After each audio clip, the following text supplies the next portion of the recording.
Hello everyone, welcome to success mantra. तो मैंने इससे पहले 10th क्लास की बायोलॉजी का चैप्टर 6 लाइफ प्रोसेस का फर्स्ट लेक्चर डाला है, फोटोसिंथेसिस इन प्लांट्स। तो आप चाहो तो उस वीडियो को देख सकते हो ताकि आपको पता चले कि मैंने इससे पहले क्या पढ़ाया है। ठीक है, तो अब उससे आगे का शुरू करते हैं।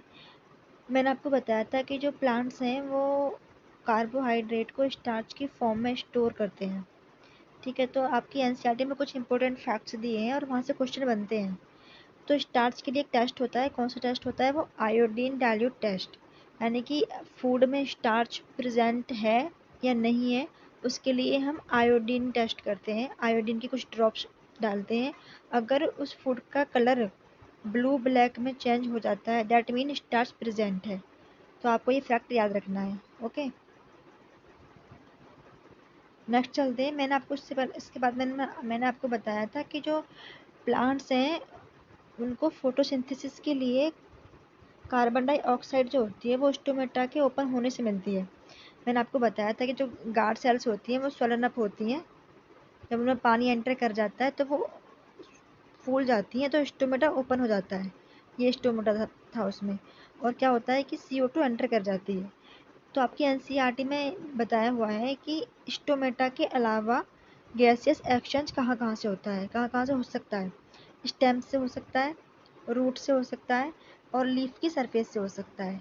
ओके, तो ये आपको याद रखना है। मान लो आपको एमसीक्यूज में या फिर क्वेश्चन में ये आ जाए कि स्टोमेटा के अलावा प्लांट के कौन से पार्ट से गैसेस का एक्सचेंज होता है, तो आपको ये याद रखना है कि प्लांट्स की स्टेम से भी हो सकता है गैसेस का एक्सचेंज, रूट से भी, और लीफ की सरफेस से भी हो सकता है। ओके, नेक्स्ट चलते हैं और देखो क्या है।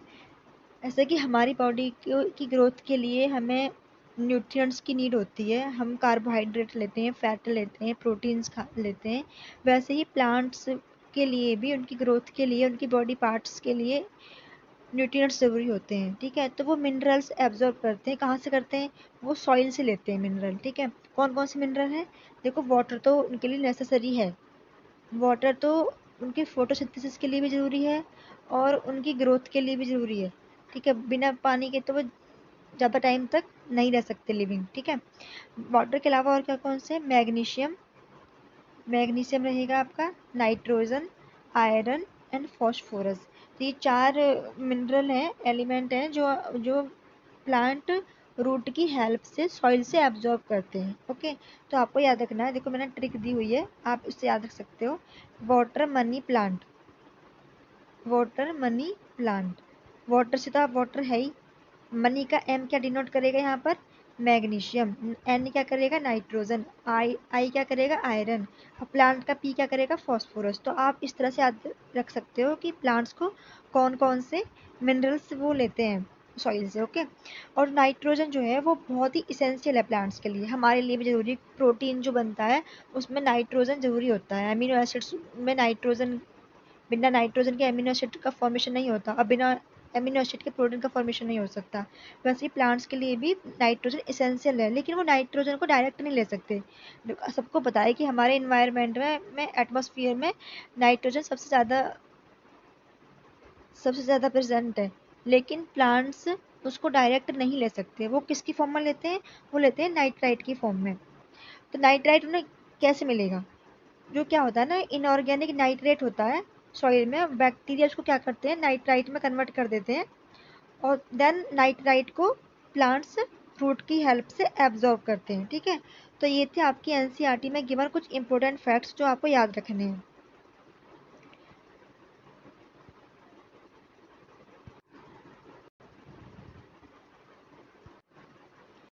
तो अब चलते हैं हम हेटरोट्रॉपिक न्यूट्रिशन पर। इससे पहले मैं आपको ऑटोट्रॉपिक न्यूट्रिशन के बारे में पढ़ा चुकी हूँ, प्लांट्स के बारे में। ओके, तो इससे पहले वाले लेक्चर पर आप जाना, वहाँ पर मैंने प्लांट्स के बारे में, क्योंकि प्लांट्स ही हैं जो ऑटोट्रॉपिक है हमारे, तो वहाँ पर मैं आपको डिस्कस कर चुकी हूँ। अब आते हैं हेटरोट्रॉपिक न्यूट्रिशन। ये कितने टाइप के होते हैं? होलोजोइक न्यूट्रिशन होता है, होलोजोइक है, सेकंड है सैप्रोफिटिक, थर्ड है पैरासिटिक एंड फोर्थ है सिम्बायोटिक। ये आपकी एनसीईआरटी में गिवन है। ये जो होलोजोइक, सैप्रोफिटिक एंड पैरासिटिक। तो होलोजोइक कौन से होते हैं? वो एनिमल्स जो पहले फूड को इनटेक करते हैं, देन उनकी बॉडी में फूड का डाइजेशन होता है। वो कैसा प्रोसेस है? Holozoic process, holozoic nutrition process है, ठीक है। और ऐसे एनिमल्स को क्या कहते हैं? होलोजोइक कहते हैं। और सैप्रोफिटिक में क्या होता है? सैप्रोफिटिक में वो क्या करते हैं कि बाहर ही फूड को छोटे छोटे पार्ट्स में डिवाइड कर देते हैं, देन उससे न्यूट्रिएंट्स को एब्जॉर्ब करते हैं, ठीक है। तो ये कैसा न्यूट्रिशन हो जाएगा? Saprophytic nutrition. और ऐसे एनिमल्स को क्या कहेंगे? ऐसे ऑर्गेनिज्म को क्या कहेंगे? सैप्रोफिटिक कहेंगे, ठीक है। फिर आता है पैरासिटिक। पैरासिटिक वो है जो प्लांट्स और एनिमल्स को बिना उनको मारे, बिना उनको किल किए उनसे न्यूट्रिशन लेते हैं, ठीक है। जैसे कि हमारे सर में जू हो जाती हैं, वो क्या करती हैं? वो हमारे सर से ब्लड सक कर रही होती हैं, यानी वो हमें मार नहीं रही लेकिन हमसे अपने न्यूट्रिशन को ले रही हैं, ठीक है। तो ऐसे ऐसे एनिमल्स को क्या कहेंगे? पैरासिटिक कहेंगे। और ऐसे न्यूट्रिशन को क्या कहेंगे? पैरासिटिक न्यूट्रिशन कहेंगे, ठीक है। तो आपको क्लियर हो गया होगा। होलोजोइक मीन्स है कि फूड को इनटेक करते हैं, देन फूड का डाइजेशन कहाँ पर हो रहा है? बॉडी के अंदर हो रहा है। और सैप्रोफिटिक न्यूट्रिशन वो होता है जिसमें फूड को वो बाहर ही छोटे छोटे पार्ट्स में डिवाइड कर लेते हैं, देन उससे न्यूट्रिशन को एब्जॉर्ब करते हैं। तो इसमें होलोजोइक न्यूट्रिशन में कौन कौन आता है? हमारा ह्यूमन आता है एंड अमीबा। और सैप्रोफिटिक न्यूट्रिशन में हमारे कौन कौन आते हैं? Yeast, fungi, mushroom, bacteria. देखो आपने फंगी का बहुत कॉमन एग्जाम्पल है। आपने कभी ब्रेड को देखा है? जब ब्रेड काफ़ी टाइम की हो जाती है, जब वो सड़ने लग जाती है तो उस पर फफूंदी लगने लग जाती है, तो वो क्या है? वो फंगस है। और फंगस क्या है? वो सैप्रोफिटिक में आती है, यानी कि वो डेड डेड प्लांट से या डेड ऑर्गेनिज्म से, डेड एनिमल से अपना फूड ले रहे होते हैं। सैप्रोफिटिक क्या होते हैं? जो डेड एंड डिकेइंग, यानी कि सड़े गले मटेरियल से अपना फूड लेना। ऐसे ऐसे एनिमल्स को क्या कहते हैं? सैप्रोफाइट कहते हैं। और ऐसे न्यूट्रिशन को क्या कहते हैं? Saprophytic nutrition. तो इसमें क्या क्या है? हमारा यीस्ट है, फंगी है, मशरूम है एंड बैक्टीरिया है। पैरासिटिक मैंने आपको बताया कि वो एनिमल्स को या प्लांट्स को किल नहीं करते, वो उनसे सिर्फ अपना फूड लेते हैं, यानी कि भाई मैं आपको मारूंगा नहीं लेकिन आपसे अपना फूड लूंगा, ठीक है। उस टाइप के जो एनिमल्स होते हैं वो क्या कहलाते हैं? पैरासाइट कहलाते हैं। और उसके लिए जिससे वो फूड ले रहे हैं वो उनके लिए एक होस्ट का काम कर रहा है, और होस्ट के लिए वो एक पैरासाइट है, ठीक है। तो क्या क्या है इसमें? लेइस है, लीच है, फ्लैटवर्म, इसको फीताकृमि जो है इसको फ्लैटवर्म बोलते हैं, फ्लैटवर्म, ठीक है। तो ये थे आपके कुछ एग्जाम्पल जो आपकी एनसीईआरटी में गिवन है, तो आप इनको याद रखना, ओके।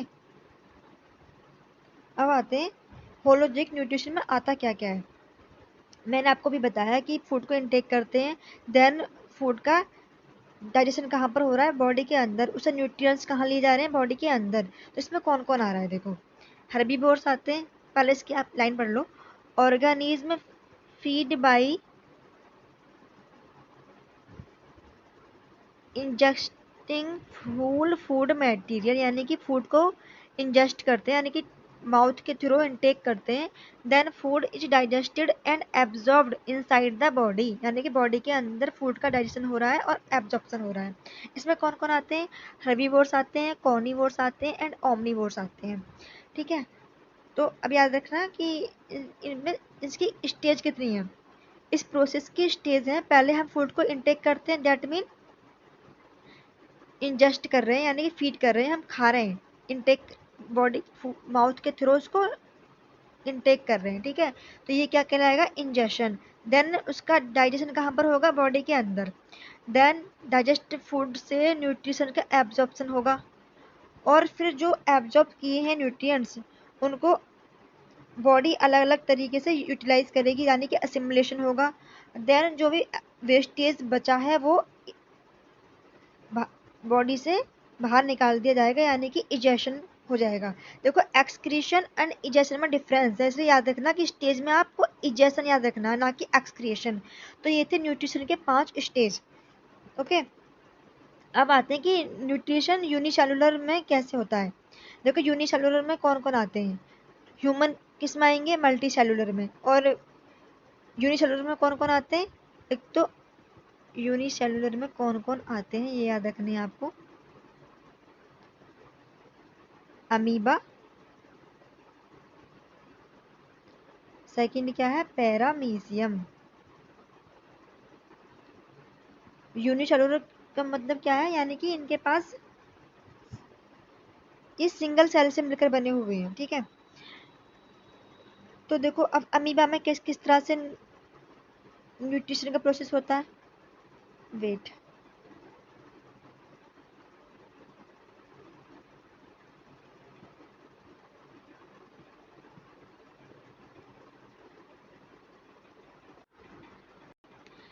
तो देखो अब पढ़ते हैं हम अमीबा में किस तरह से न्यूट्रिशन हो रहा है।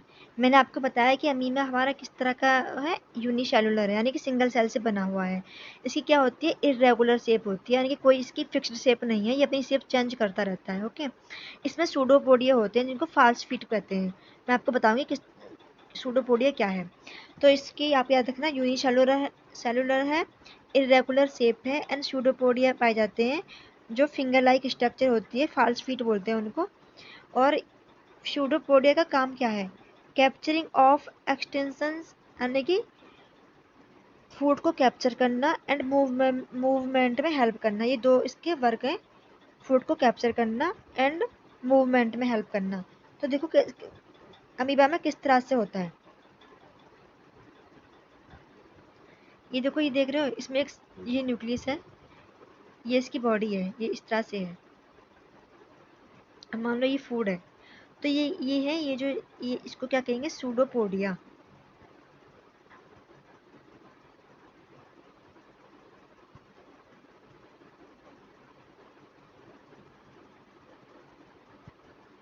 तो ये क्या करता है, जब इसको इसको पता चलता है कि इसके आसपास फूड मिल आ रहा है, तो ये अपनी ना इस सूडोपोडियाज को, इन्हें इन्हें अपनी स्ट्रक्चर को इस तरह से इधर ऐसे ले आता है, एक्सटेंड करता है, और इसको फूड के चारों तरफ अपनी फॉल्स फूड फीट को इस तरह से कर लेता है ताकि वो फूड को अंदर ले सके। देखो ये स्ट्रक्चर दिख रही है, इसने अपने फॉल्स फीट को इंक्रीज किया है, एनलार्ज किया है, और फूड को अंदर लेने की कोशिश कर रहा है। अब इसने अंदर ले लिया, यानी कि फूड था, इसने अंदर ले लिया। अब क्या करेगा, ये अंदर आ जाएगा इस तरह से, और फूड वैक्यूल में ये फूड को ले लेगा। यहाँ वैक्यूल होता है इसमें, फूड वैक्यूल में क्या करेगा, फूड को ले लेगा। और फूड वैक्यूल में क्या होता है, फूड वैक्यूल में फूड का डाइजेशन होता है, ठीक है। अब फूड का डाइजेशन हो चुका है फूड वैक्यूल में, देन जो उससे न्यूट्रिएंट्स अब वो मिलने वाले हैं फूड को डाइजेस्ट करने के बाद, वो उनका क्या होगा, जैसे कि मान लो अब ये फूड का डाइजेशन हो चुका है, देखो अब क्या करेगा, ये जो न्यूट्रिएंट्स एब्जॉर्ब किए हैं उनको अपनी सेल में डिफ्यूजन के प्रोसेस से फैलाएगा। डिफ्यूजन का प्रोसेस क्या होता है, हाई कंसंट्रेशन से लो कंसंट्रेशन की तरफ जाना, हाई से लो की तरफ जाना। यानी कि फूड वैक्यूल में फूड डाइजेस्ट हुआ है, यानी कि फूड वैक्यूल में ही सारे न्यूट्रिएंट्स, तो फूड वैक्यूल से अमीबा अपनी सारी पूरी सेल में उसको डिफ्यूजन की हेल्प से, डिफ्यूजन के प्रोसेस से डिस्ट्रीब्यूट करेगा। ओके, देन क्या होगा, जो भी अब अनडाइजेस्ट फूड बचा है उसको अपनी सेल मेम्ब्रेन से बाहर कर देगा, ठीक है। देखो ये देखो इस तरह से, इससे जो अनडाइजेस्ट फूड है उसको बाहर कर रहा है, ठीक है। और ये देखो, ये वैक्यूल था, वैक्यूल से अब डिफ्यूजन के थ्रू न्यूट्रिएंट्स को अपनी सेल बॉडी में फैला रहा है। ओके, तो ये था अमीबा में होने वाला प्रोसेस। देखो याद रखना, अमीबा है उसमें सूडोपोडिया होते हैं, वो क्या करता है, अपने सेल मेम्बर को एक्सटेंड करता है, यानी कि सूडोपोडिया जो है ये सब, ये सूडोपोडिया ही है, इस तरह से ये सब सेल मेम्ब्रेन के ही बने होते हैं। ओके, तो सूडोपोडिया क्या करता है, एक्सटेंड करता है सेल मेम्ब्रेन को, और फूड को कैप्चर कर लेता है, और फूड को फिर क्या करेगा, फूड वैक्यूल के अंदर ले लेगा जहाँ पर उसका डाइजेशन होगा। और देन डाइजेशन के बाद जो फूड से न्यूट्रिएंट्स मिलने वाले हैं उनको डिफ्यूजन की हेल्प से अपनी सेल में डिस्ट्रीब्यूट करेगा, और अनडाइजेस्टेड फूड को सेल की सरफेस से बाहर निकाल देगा। तो ये था अमीबा में होने वाला प्रोसेस। अब नेक्स्ट चलते हैं कि पैरामीशियम में किस तरह से प्रोसेस होता है। मैंने आपको बताया कि पैरामीशियम हमारा यूनिसेलुलर है, यानी कि सिंगल सेल से बना है। लेकिन अमीबा की तो इरेगुलर शेप थी, यानी कि कोई फिक्स्ड शेप नहीं थी, लेकिन पैरामीशियम की फिक्स्ड शेप होती है। देखो उसकी वो अपनी शेप को चेंज नहीं कर सकता, ठीक है। उसमें क्या होता है, उसमें सीलिया होते हैं। सीलिया क्या करते हैं, मूवमेंट करते हैं, और सीलिया की हेल्प से फूड उसके माउथ के पास आता है। क्या करता है सीलिया, क्या होता है, हेयर लाइक स्ट्रक्चर होती है, ये इसका माउथ होता है। इसको क्या कहते हैं, गलट कहते हैं। गलट के थ्रू ये फूड को लेता है। अब ये क्या करता है, मान लो ये सीलिया है, ये सीलिया लगे हुए हैं हेयर लाइक इस तरह से। अब मान लो फूड आया, ये फूड आ रहा है, तो ये क्या करेंगे, इसको आपने देखा कभी इसे नाव जो चलाते हैं, बोट जो चलाते हैं, वो चप्पू को पीछे करते रहते हैं और नाव आगे जाती रहती है, ठीक है। वैसे ही ये सीलिया आगे को अपने सीलियाज को मूव कराते हैं और फूड के पार्टिकल को इस तरह से पुश करते रहते हैं। देन ये कहाँ जाता है, पैरामीशियम के माउथ के पास। पुश करते करते ये माउथ के पास आ जाएगा और देन ये पैरामीशियम इसको अपने अंदर ले लेगा, ठीक है। देखो इस तरह से सीलिया की हेल्प से ये पास इस तरह से आएगा फूड, इधर को देन ये माउथ के थ्रू अंदर चला जाएगा, ठीक है। तो ये था पैरामीशियम में होने वाला प्रोसेस। यानी कि पैरामीशियम अमीबा में क्या है, अमीबा में तो वो कहीं से भी अपनी सेल मेम्ब्रेन को एक्सटेंड करेगा और फूड को ले लेगा। लेकिन पैरामीशियम में एक स्पेशल प्लेस होता है, इसको क्या कहते हैं हम, गलट कहते हैं, ठीक है, गलट कहते हैं, जहाँ से वो फूड को इनटेक करता है। तो ये तो पैरामीशियम में होने वाला प्रोसेस। तो ये आपको याद रखना है कि यूनिसेलुलर में कौन कौन आते हैं, अमीबा एंड पैरामीशियम, और मल्टी सेलुलर में हमारा कौन आता है, ह्यूमन बींग आते हैं। अमीबा की इरेगुलर शेप होती है और पैरामीशियम की फिक्स्ड शेप होती है। अमीबा में सूडोपोडिया होते हैं जिनकी हेल्प से वो फूड को कैप्चर कर रहा है और मूवमेंट कर रहा है। पैरामीशियम में सीलिया होते हैं जिनकी हेल्प से वो फूड को इनटेक कर रहा है, ओके। तो ये थे पैरामीशियम एंड अमीबा में होने वाला न्यूट्रिशन। अब हम चलते हैं कि ह्यूमन बींग में किस तरह से न्यूट्रिशन होता है। देखो अब ह्यूमन बीइंग में किस तरह से न्यूट्रिशन का प्रोसेस होता है वो पढ़ने वाले हैं हम। लेकिन उससे पहले हमें ह्यूमन बॉडी के पार्ट्स पता होना चाहिए जो डाइजेशन प्रोसेस में काम कर रहे होते हैं। तो क्या क्या होता है हमारा, एलिमेंट्री कैनाल होती है, एलिमेंट्री कैनाल होती है एंड एसोसिएटेड ग्लैंड्स होती हैं। एसोसिएटेड ग्लैंड्स या इन्हें एसेसरी ऑर्गन भी कहते हैं। एसेसरी ऑर्गन किसे कहते हैं, जो हेल्प करते हैं, यानी कि हेल्पर ग्लैंड्स हैं ये, ओके। कौन कौन सी हैं, liver, pancreas and salivary glands. यानी कि फूड इनके फूड जो है वो एसोसिएटेड ग्लैंड्स में यानी कि एसेसरी ऑर्गन्स में पास नहीं हो रहा, यानी कि फूड इनके अंदर नहीं जा रहा, लेकिन ये कुछ ऐसे जूस सिक्रेट कर रहे होते हैं जिनकी हेल्प से फूड का डाइजेशन हो पाता है, ठीक है। तो आपको याद रखना है कि एलिमेंट्री कैनाल होता है और एसोसिएटेड ग्लैंड्स होती हैं।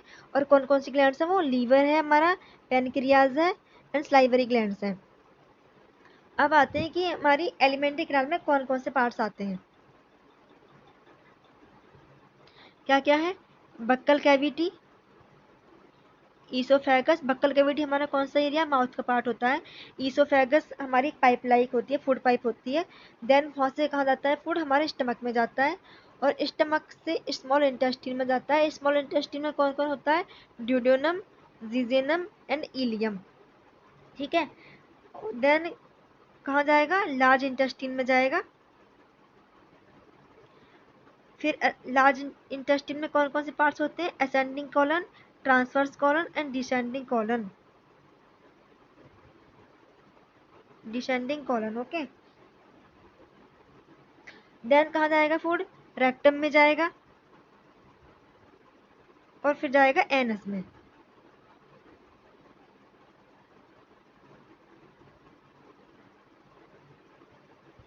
ठीक है, तो ये तो एलिमेंट्री कैनाल के पार्ट। तो ह्यूमन डाइजेस्टिव सिस्टम को पढ़ने से पहले हमें दो पॉइंट याद रखने हैं। पहला क्या है कि फूड क्या है, फूड हमारा है बायो मैक्रो मॉलिक्यूल, यानी कि ऐसे मॉलिक्यूल्स जो छोटे छोटे मॉलिक्यूल से मिलकर बनते हैं उन्हें कहते हैं मैक्रो मॉलिक्यूल। जैसे कि कार्बोहाइड्रेट, कार्बोहाइड्रेट हमारा ग्लूकोज से मिलकर बना होता है, ग्लूकोज की रिपीटिंग यूनिट से मिलकर बना है हमारा कार्बोहाइड्रेट। ग्लूकोज, फ्रैक्टोज, माल्टोज, इनसे मिलकर बना होता है, ओके। वैसे ही प्रोटीन जो होते हैं वो हमारे एमिनो एसिड से मिलकर बनते हैं, यानी कि एमिनो एसिड्स की रिपीटिंग यूनिट्स मिलकर क्या बनाती हैं, प्रोटीन्स बनाती हैं। तो प्रोटीन, कार्बोहाइड्रेट, फैट्स, ये कैसे मॉलिक्यूल है, मैक्रो मॉलिक्यूल है। तो यानी कि फूड हमारा क्या है, बायो मैक्रो मॉलिक्यूल। बायो क्यों बोल रहे हैं, क्योंकि हमारी बॉडी के अंदर जाने वाला है, दैट मीन ये बायो मैक्रो मॉलिक्यूल है। तो हमारी बॉडी क्या करती है ना, वो ऐसे मैक्रोमोलिक्यूल्स को डायरेक्ट यूटिलाइज नहीं कर सकती, यानी कि ऐसा नहीं है कि हम इनसे डायरेक्ट एनर्जी ले पाएंगे, नहीं। इसके लिए क्या होता है, डाइजेशन का प्रोसेस होता है। देखो क्या लिखा है, फूड इज बायो मैक्रोमोलिक्यूल।